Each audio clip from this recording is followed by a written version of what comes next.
नमस्कार श्रोता मित्र, वेद पाठशाला की अगली कक्षा में आपका स्वागत है। यह संपूर्ण पवित्र शास्त्र के सर्वेक्षण का एक भाग है। हमारे सर्वेक्षण ने हमें पुराने नियम के 39 पुस्तकों के बाद नए नियम में पौलुस की पत्रियों तक ले आया है। इन दिनों में हम कुरिन्थ को पौलुस द्वारा प्रथम पत्र का अध्ययन कर रहे हैं। इस अध्ययन में हम पहले कुरिन्थियों के 7वें अध्याय में आए हैं, जो पौलुस प्रेरित का और पवित्र शास्त्र में विभाग के विषय का एक महान अध्याय है। श्रोता, आपको स्मरण होगा कि पिछले चरण में मैंने आपको कुछ कार्य दिया था। मैंने पूछा था कि आप इस अध्याय के कुंजी पद को ढूंढें, और मैं विश्वास करता हूं कि वह 26वां पद है, जहां पर पौलुस आजकल के क्लेश के विषय में बातें करता है। मित्र, यह पद हमारी सहायता करता है कि हम इस विषय को समझ सकते हैं। आजकल का क्लेश सताव है। यदि आपने इसका अनुभव किया है, यदि पृथ्वी पलट जाए, जाति जाति में युद्ध होने लगे, मसीहों को सताया जाए, तो 7वें अध्याय में पौलुस जो कुछ भी कहता है वो आपके लिए लागू हो सकता है। यहाँ पर पौलुस विभाग के जिस कठिन विषय में बताता है वह आजकल का क्लेश है या सताव है। इसलिए 7वें अध्याय के प्रारंभ पद में पौलुस कहता है कि यह अच्छा है कि मनुष्य स्त्री को न छुए। श्रोता, पौलुस विवाह और इसके शारीरिक संबंध के विरोध में नहीं है। इसके विषय में वह इस 7वें अध्याय में पद 3 से 7 तक बहुत स्पष्ट रूप से बातें करता है। वह पति व पत्नी में शारीरिक संबंध बना रहे, और इसका उद्देश्य न केवल संतान पैदा करना हो। वह यौन संबंध के विरोध में नहीं है, न ही उसे स्त्रियों के साथ कोई समस्या है। पौलुस के कहने का तात्पर्य यह है कि समय को देखकर जिसमें आप रह रहे हैं, यह अच्छा है कि आप विवाह न करें। फिर वो कहता है कि यदि ये संयम न कर सकें तो विवाह करें, क्योंकि विवाह करना कामातुर रहने से भला है। इसी कारण वो प्रारंभ में ही कहता है कि यह अच्छा है कि पुरुष स्त्री को न छुए। मित्र, जैसे आप इस अध्याय के आगे बढ़ते हैं तो इसका अवलोकन करें कि ऐसे भी लोग हैं जो कहते हैं कि यह वो वचन है जो प्रेरित नहीं हुए हैं, क्योंकि पौलुस ने कहा है कि आज्ञा नहीं है, परंतु यह मेरा विचार है। कुछ लोग कहते हैं कि यह प्रेरित हुए वचन नहीं है, यह पौलुस का मात्र विचार है। कुछ कहते हैं कि पौलुस ने इस शिक्षा में यीशु की शिक्षा का खंडन किया है। यहाँ पर पौलुस प्रभु यीशु मसीह की शिक्षा को अपनी शिक्षा में सावधानी के साथ रखा है, और ऐसे स्थानों में कहा है कि फिर भी मैं नहीं, वरन प्रभु कहता है। फिर वह उसी बात को दोहराया है जिसे प्रभु ने कहा है। यदि विवाह के विषय में प्रभु ने कुछ विशेष शिक्षा नहीं दी है, जैसे अविश्वासियों के साथ में विवाह का होना, यीशु ऐसे बातों के विषय में बातें नहीं किया है। पौलुस ने कहा है कि मुझे प्रभु से आज्ञा तो नहीं मिली, परंतु मैं अपने विचार से कहता हूँ। फिर वह अध्याय के अंत में यह भी लिखा है, और मैं समझता हूँ कि परमेश्वर का आत्मा मुझ में है। यहाँ पर पौलुस ने यीशु की शिक्षा का खंडन नहीं किया, वरन उसे बनाए रखा है। वह ये नहीं कहा कि इस अध्याय का ये भाग प्रेरणा से भरकर नहीं है। इस अध्याय में एक और बात को देखते हैं कि विवाह का अध्याय अनेक भागों में टूटे हुए हैं, परंतु कुछ बाइबलों में इसके अलग अलग भाग देखने को मिलते हैं। ये भाग अच्छे हैं, क्योंकि कुरिन्थ के लोगों ने जो प्रश्न पूछा है उसे पौलुस ने इस अलग अलग अनुच्छेदों में उसे उत्तर दिया है। क्या आपने टेलीफोन में केवल एक ही तरफ बातें करते हुए सुना? नहीं, दोनों तरफ बातें होती हैं। पौलुस यहाँ पर उनके प्रश्नों का उत्तर दे रहा है। वह इस प्रकार कहकर अध्याय का प्रारंभ करता है कि उन बातों के विषय में जो तुमने लिखी। फिर वह उनके प्रश्नों का उत्तर दिया है। जब आप उत्तर को देखेंगे तो एक तरफ के वार्तालाप को देखेंगे, परंतु उस प्रश्न को जानने का प्रयत्न करें कि वह क्या प्रश्न है। जैसे आप इस अध्याय के अलग अलग पदों को अलग अलग अनुच्छेदों में विभाजित करेंगे, जैसे पद 1 और 2, 8 और 9, 25 से 40, इसमें पौलुस उनके प्रश्नों का उत्तर देता है। 25 से 40 पद में या तो वे अकेले हों या कुंवारी हों। फिर उसने कहा है कि समय कम किया गया है, इसलिए चाहिए कि जिनके पत्नी हों वे ऐसे हों मानो उनके पत्नी नहीं। अविवाहित पुरुष प्रभु की बातों की चिंता में रहता है कि प्रभु को क्यों कर प्रसन्न रखे, परंतु विवाहित मनुष्य संसार की बातों की चिंता में रहता है कि अपनी पत्नी को किस रीति से प्रसन्न रखे। सो पौलुस कहता है, मैं अविवाहितों और विधवाओं के विषय में कहता हूं कि उनके लिए ऐसा ही रहना अच्छा है जैसा मैं हूं। फिर उसने ये भी कहा है कि आजकल क्लेश के कारण मनुष्य जैसा है वैसा ही रहे। वह अपने विषय में बताता है और लोगों को सलाह देता है कि वे विवाह न करें।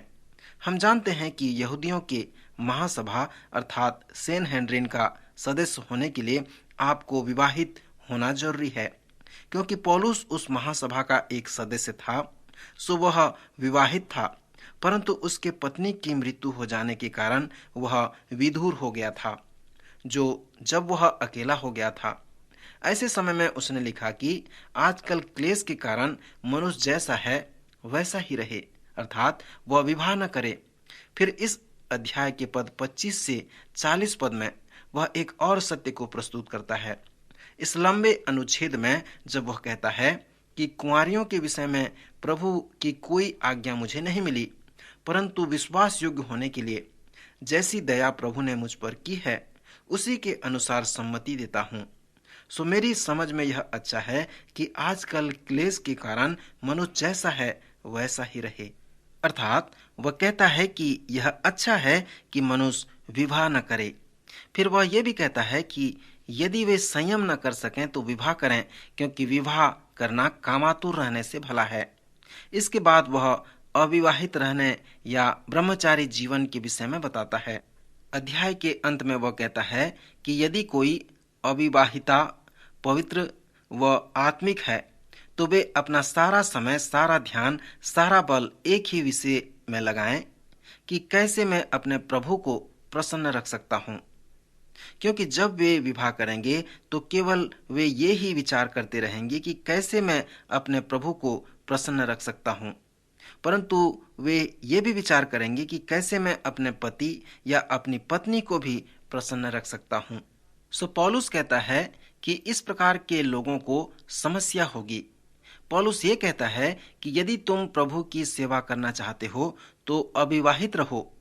सो यहाँ पर वह अविवाहिता के विषय में बातें करता है कि यह मनुष्य के लिए परमेश्वर का दान है जिसे मनुष्य को पूरा करना है।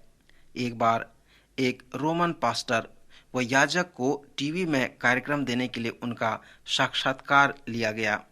उनसे पूछा गया कि आप ब्रह्मचारी या अविवाहित जीवन के विषय में कैसे अनुभव करते हैं। जवान पास्टर ने कहा, मैं इस पर विश्वास करता हूं। परीक्षक ने पूछा, आप बताएं कि इस पर आप क्या विश्वास करते हैं, उसमें आप किस संबंध को जानते हैं। उसने कहा कि इसके उदाहरण के लिए यीशु मसीह ही पर्याप्त है। मैं अपना संपूर्ण जीवन बिना किसी कष्ट के उसके साथ वैसा बिताना चाहता हूं। मित्र, यह एक सुंदर वृतांत है। जब मैं अविवाहित था तो इसके विषय में मैंने प्रार्थना की और 26 वर्ष के होते तक मैं प्रतीक्षा करता रहा कि इसका वरदान मुझे मिले, परंतु इसका वरदान मुझे नहीं मिला। इसलिए मैंने निर्णय किया कि मैं विवाह करूं और परिवार बनाऊं। सो जब मैंने निर्णय किया तो बहुत प्रसन्न हुआ कि प्रभु की अगुवाई से मैं विवाह कर सका और परिवार बना सका। एक व्यस्त पास्टर होने के नाते मैंने विवाह के समय जो समर्पण किया था उसे पूरा नहीं कर सका। मैं उतना समय व बल उस पर नहीं लगा सका। मित्र, जब आप विवाह के समय अपनी पत्नी व परिवार के लिए परमेश्वर के समक्ष ये समर्पण करते हैं तो आपको उसे पूरा भी करनी चाहिए। यहाँ पर हम इस अध्याय के आखिरी अनुच्छेद में मसीह की देह में जो लोग हैं उनमें अविवाहितापन को देखते हैं। यहाँ पर विवाहिता और अविवाहिता में भेद की बातों को बताया गया है। उसने कहा है कि अविवाहिता प्रभु की चिंता में रहते हैं कि वह देह और आत्मा दोनों में पवित्र हों, परंतु विवाहिता संसार की चिंता में रहती हैं कि अपने पति को प्रसन्न रखें। हमें कभी भी एक अविवाहित पास्टर से मिलने के लिए नहीं घबराना चाहिए। फिर इस 7वें अध्याय के पद 3 से 7 में विवाहित पति व पत्नी के हक के विषय में बताया गया है। पौलुस लिखता है कि पति अपनी पत्नी का हक पूरा करे और वैसे ही पत्नी भी अपने पति का। पत्नी को अपनी देह पर अधिकार नहीं, पर उसके पति का अधिकार है। वैसे ही पतियों को भी अपनी देह पर अधिकार नहीं, परंतु पत्नी को है। वे एक दूसरे से अलग न रहें, परंतु केवल कुछ समय तक आपस की सम्मति से कि प्रार्थना के लिए अवकाश मिले और फिर वे एक साथ रहें। यहाँ पर पौलुस स्त्री व पुरुष के यौन संबंध के विषय में परामर्श देता है कि यह पवित्र है, इसका प्रयोग उचित रूप से किया जाए, अन्यथा इसमें पाप हो जाएगा। इसलिए प्रारंभ से ही उसने कहा कि यह अच्छा है कि पुरुष स्त्री को न छुए। सो पौलुस कहता है कि पुरुष अपनी पत्नी को प्रसन्न करने के लिए इस संबंध में प्रवेश करे और पत्नी अपने पति को प्रसन्न रखने के लिए इस संबंध में प्रवेश करे। यह एक आपस में पारस्परिक संबंध है। यौन संबंध के विषय में पौलुस कहता है कि केवल एक ही कारण से पति व पत्नी यौन संबंध को रोका जा सकता है, और वो है प्रार्थना और उपवास। सो पौलुस के अनुसार यही वो एक क्षमा याचना है जो आपको अनुमति है। श्रोता, समय समाप्त होने वाला है, इसलिए मैं इस अध्ययन का समापन करना चाहता हूँ और इस समापन पर आपको उत्साहित करना चाहता हूँ कि यदि आप एक अविवाहित आत्मिक जवान व्यक्ति हैं तो आपके जीवन के लिए हर्षोन्मान यौन संबंध रखा हुआ है। यदि आप विवाहित आत्मिक व्यक्ति हैं तो आप विश्वास करें कि आत्मिक दंपति के पास इस संसार में सबसे अच्छा यौन संबंध होता है।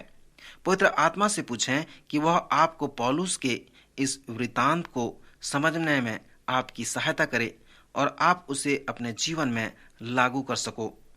यद्यपि ऐसे अनेक आत्मिक बातें हैं जिसे पति पत्नी एक साथ बांट सकते हैं, परंतु पौलुस उन्हें सलाह देता है कि वे प्रार्थना व उपवास अलग अलग व्यक्तिगत रूप में करें। यहाँ पर पौलुस पति व पत्नी के आत्मिक बंधन के विषय में बताता है कि यद्यपि वे विवाहित हैं, फिर भी उनमें व्यक्तिगत भाग अलग है। यद्यपि वे एक साथ प्रार्थना भी करें, फिर भी परमेश्वर के साथ उनका संबंध व्यक्तिगत है। यीशु मसीह के साथ उनका संबंध व्यक्तिगत है, क्योंकि उन दोनों का न्याय एक साथ नहीं होगा। इस अनुच्छेद में पौलुस कहता है कि व्यभिचार के विरुद्ध अच्छा बचाव है कि अपराध का तिरस्कार कर देना। कुरिन्थ में व्यभिचार की एक बड़ी समस्या थी। पौलुस कहता है कि जब तुम बाजारों में जाते हो और परीक्षा का सामना करते हो तो उससे बचाव का जो आत्मिक उपाय है कि तुम घर में मिलना नहीं चाहिए। वह विवाहित आत्मिक दंपतियों से कहता है कि उनमें एक अच्छा शारीरिक संबंध हो। एक अच्छा संबंध व्यभिचार की परीक्षा का उत्तम बचाव है। पिछले चरण में हमने मसीही दंपतियों के आनंदमय विवाहित जीवन की परामर्श पर ध्यान किया था। अब इस अध्याय के पद 10 व 11 में पौलुस उस प्रश्न का उत्तर देता है कि जब दो विश्वासी विवाह करें तो क्या वे कभी अलग अलग हो सकते हैं। उत्तर देते हुए पौलुस कहता है कि मुझे इस प्रश्न का उत्तर देने की आवश्यकता नहीं है। विवाहितों से मैं नहीं, परंतु प्रभु कहता है। परमेश्वर आपके लिए प्रश्नों का उत्तर देगा। फिर पौलुस मसीह की शिक्षा को, जो विवाह के संबंध की शिक्षा है, उसे पुष्टि करता है। फिर पौलुस पद 12 से 16 में ऐसी समस्याओं के विषय में बताता है जिसे यीशु ने नहीं लिखा है। और वो समस्या इस प्रकार है कि मान लो कुरिन्थ के दो लोग जो विश्वासी नहीं हैं विवाह करते हैं, परंतु एक दिन उनमें से एक विश्वासी बन जाता है, और ऐसी परिस्थिति में वह क्या करेगा कि उसका जीवन साथी अविश्वासी है। यहाँ पर पौलुस इस विषय पर अच्छा परामर्श उन्हें देता है। सो पौलुस के अनुसार चुनाव जो है वह अविश्वासी की ओर से हो जाता है, विश्वासी की ओर नहीं। पौलुस इसे विश्वासियों को लिखता है कि यदि कोई भाई की पत्नी विश्वास न रखती हो और उसके साथ रहने से प्रसन्न हो तो वह उसे न छोड़े, और जिस स्त्री का पति विश्वास न रखता हो और उसके साथ रहने से प्रसन्न हो तो वह पति को न छोड़े, क्योंकि ऐसा पति जो विश्वास न रखता हो वह पत्नी के कारण पवित्र ठहरता है, और ऐसी पत्नी जो विश्वास नहीं रखती पति के कारण पवित्र ठहरती है। अर्थात पौलुस उन विश्वासी पति और पत्नी से कहता है कि वे अपने अविश्वासी पति या पत्नी के लिए प्रार्थना करें ताकि तुम्हारे प्रभाव के द्वारा वे विश्वासी बन सकें। पहला पतरस पहला अध्याय 1 से 7 एक ऐसा वचन है जो बताता है कि आप इसे कैसे करें, क्योंकि पौलुस के अनुसार यदि ऐसा निर्णय किया गया है तो अविश्वासी को भी ऐसा करना है। वे आपको देखेंगे और शायद कहेंगे कि आप वो व्यक्ति नहीं हैं जिसे मैंने विवाह किया है। पौलुस फिर कहता है, परंतु जो पुरुष विश्वास नहीं रखता, यदि वह अलग हो तो अलग होने दो। ऐसी दशा में कोई भाई या बहन बंधन में नहीं, परंतु परमेश्वर ने तो हमें मेल मिलाप के लिए बुलाया है। सो पौलुस कहता है कि ऐसी स्थिति में वे तलाक दे सकते हैं क्योंकि कोई बंधन में नहीं। अब यह अलग अलग तरह से अनुवाद किया गया है। जब पौलुस कहता है कि यदि वे अलग होना चाहें तो अलग होने दो, इससे पौलुस का क्या तात्पर्य है? यह संभव है कि जैसे वे एक दूसरे के साथ मिलते हैं तो वे विवाह के समर्पण के से अलग हो जाते हैं। यदि वे आपस में परमेश्वर की इच्छा से एक साथ रहना चाहते हैं तो वे एक साथ रह सकते हैं। जब पौलुस कहता है एक भाई या बहन या विश्वासी, ऐसी दशा में वे बंधन में नहीं हैं। किसी ने कहा है कि इसका मतलब ये है कि वे तलाक देने के लिए स्वतंत्र हैं परंतु विवाह के लिए स्वतंत्र नहीं हैं। दूसरे ने कहा है कोई बंधन नहीं, अर्थात कोई रोक नहीं। इसका मतलब वे स्वतंत्र हैं और विवाह करने के लिए फिर से स्वतंत्र हैं। ये सब पौलुस के प्रचार के अनुवाद हैं। जब कोई पास्टर आज विवाह, तलाक व पुनः विवाह के विषय में प्रश्न को लेकर सामने आता है तो यह अध्याय उसके लिए सेवा करने के नियम पुस्तिका बन जाता है। यह वो अध्याय है जो पास्टर के अगुवाईपन उसे प्रदान करता है, पर सभी पास्टर एक जैसे इस अध्याय का अनुवाद व व्याख्या नहीं करते, परंतु वे उस विषय के संदर्भ को इस अध्याय से सीखते हैं और उस समस्या का समाधान करते हैं। जब मैं उन समस्याओं का सामना किया तो मैं उस निष्कर्ष में पहुंचा, मित्र, इसके लिए हमें पहाड़ी उपदेश पर और सीने पर्वत पर वापस जाना पड़ेगा। जब परमेश्वर की व्यवस्था लोगों को दिया गया, परमेश्वर की व्यवस्था परमेश्वर की प्रेम के हृदय में जन्म लिया है, क्योंकि परमेश्वर अपनी प्रजा से प्रेम रखता था, इसलिए उसने अपनी प्रजा को व्यवस्था दी। सो इसके पहले कि हम परमेश्वर की व्यवस्था को लोगों के जीवन में लागू होने दें, हमें चाहिए कि हम परमेश्वर की व्यवस्था को परमेश्वर के प्रेम में होकर उसे पालें, अर्थात हम उसे लोगों के जीवन में उनके वैवाहिक, तलाक और पुनर्विवाह के क्षेत्र में लागू करें। श्रोता, मेरा मतलब क्या है? आइए मैं आपको समझा दूं। मान लीजिए कि एक जवान विवाह करता है। इसके पहले कि वो या उसका साथी विश्वासी बने, उसे वह तलाक देता है। फिर बाद में एक लंबे समय के बाद जब उनका जीवन परिवर्तन हो जाता है तो क्या हम उस जवान से कहेंगे कि वे उसे विवाह कर लें? जब आप ऐसा करते हैं तो आप फरीसियों की तरह कार्य करते हैं। फरीसी इस प्रकार का व्यवहार लोगों के साथ किया करते थे। वे परमेश्वर की व्यवस्था को शब्द के दिन ऐसे लागू करते थे जिससे लोगों को ठेस पहुंचता था। परमेश्वर ने शब्द के नियम को मनुष्य के भलाई के लिए दिए हैं, परंतु फरीसी इसका अनुवाद व उपयोग लोगों को कठिनता और उनके दंड के लिए उपयोग करते थे। इसलिए यीशु एक बार बहुत क्रोधित होते हैं और फरीसियों से कहते हैं कि परमेश्वर ने व्यवस्था को इसलिए नहीं बनाया और वह फिर मनुष्य की दृष्टि इसलिए नहीं कि मनुष्य को वह उस व्यवस्था में फीट बिठा सके, परंतु परमेश्वर ने मनुष्य की सृष्टि इसलिए की है और व्यवस्था को इसलिए दिया है कि उसके द्वारा मनुष्य को भलाई ही हो। परमेश्वर ने विवाह के नियम को क्यों बनाया? वह इसलिए बनाया ताकि परमेश्वर चाहता था कि स्त्री व पुरुष एक आनंदमय पारिवारिक जीवन बिताएं। सो विवाह के नियम का उद्देश्य यही है। यह संभव है कि विवाह के नियम को मनुष्य अपनाए और किसी को आनंदमय परिवार दे और दूसरे लोगों की तरह वह उस नियम का उपयोग करे ताकि उसका परिवार आनंदमय हो। मैं इसके अनुवाद के लिए पौलुस को नहीं चुनता कि वह विश्वासियों पर कठिन परिश्रम करे। पौलुस वो व्यक्ति है जिसने कहा, क्योंकि शब्द मारता है परंतु आत्मा जिलाता है और आत्मा का नियम प्रेम है। फिर अगले अनुच्छेद में जो पद 17 से 24 में है, उन प्रश्नों का उत्तर पौलुस देता है जिसे लोग प्रश्न पूछते हैं। एक वृतांत इस प्रकार है कि एक स्त्री है जो 3 बार विवाह कर चुकी है और उसका पति भी पहले 5 बार विवाह कर चुका है। ये उस समय की बात है जब वे अविश्वासी थे। फिर इस विवाह के साथ यह उस स्त्री का 4था विवाह था और उस पुरुष का 5वां विवाह। फिर उन दोनों का जीवन बदला, तो वे उस पिछले किए विवाह के विषय में क्या करें। मित्रों, मैं एक ऐसा परिवार को जानता हूं जो स्वयं आकर मुझे बताया कि वो पुरुष 3 बार विवाह कर चुका है और स्त्री 4 बार विवाह कर चुकी है। वे इस पापी संसार के एक भाग में थे, पर वे न्यूयॉर्क में गए और एक ऐसे स्थान में गए जहां कुछ प्रोग्राम चल रहा था। उन्हें नहीं मालूम था कि वहां पर क्या हो रहा है, परंतु डॉक्टर बिली ग्राहम वहां प्रचार कर रहे थे। दोनों ने परमेश्वर का वचन सुना, दोनों का जीवन परिवर्तित हो गया। पर अब उनका प्रश्न था कि अब हम अपने विवाह के विषय में क्या करें। उन्होंने एक साधारण पास्टर के पास जाकर इस विषय के बारे में बताया, पर उसने कहा, तुम अपने पहले पति या पहली पत्नी के पास जाओ, क्योंकि यह संबंध एक पाप है। इसे तोड़ दो, तुम पाप में जीवन व्यतीत कर रहे हो। मित्र, वे एक दूसरे से बहुत प्रेम रखते थे। सो इसी प्रकार 7 वर्ष बीत गए। फिर इसके विषय में वे दूसरे पास्टर से मिले। वह बुद्धिमान था। उसने उन्हें पहला कुरिन्थियों के 7वें अध्याय के इस अनुच्छेद को बताया जहां पौलुस उस पर समस्या के बारे में लोगों को बता रहा है।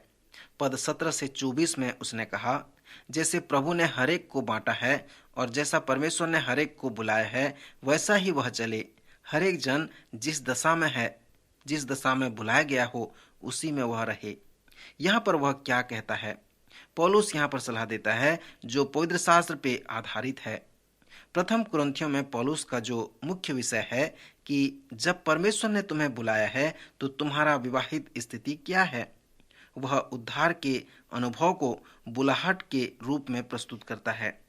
इस पत्री के पहला अध्याय 9वें पद में पौलुस कहता है, परमेश्वर सच्चा है जिसने तुमको अपने पुत्र हमारे प्रभु यीशु मसीह की संगति में बुलाया है। मित्र, मसीहियत यही सब कुछ है।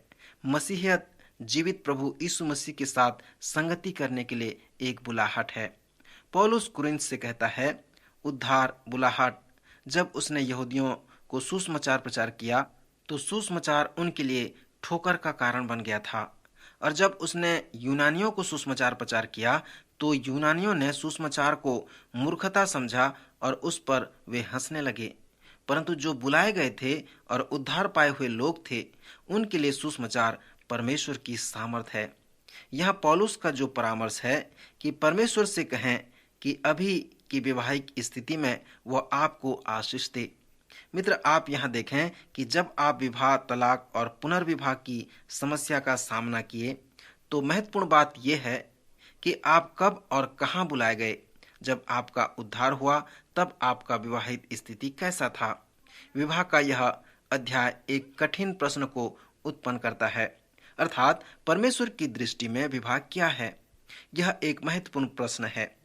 मैं विश्वास करता हूँ कि विवाह परमेश्वर की दृष्टि में इस प्रकार है, जिसे परमेश्वर ने जोड़ा है उसे मनुष्य अलग न करे। परमेश्वर की दृष्टि में विवाह यही है, 2 लोग आते हैं और विवाह करने के लिए निर्णय लेते हैं, न किसी सांसारिकता के कारण, परंतु वे दोनों विश्वास करते हैं और चाहते हैं कि परमेश्वर उन्हें जोड़ दे। श्रोता, समय समाप्त हो रहा है। आज हम यहीं पे रुकते हैं। अगले कार्यक्रम में फिर मिलेंगे। प्रभु आज के वचन द्वारा आपको आशीष दे।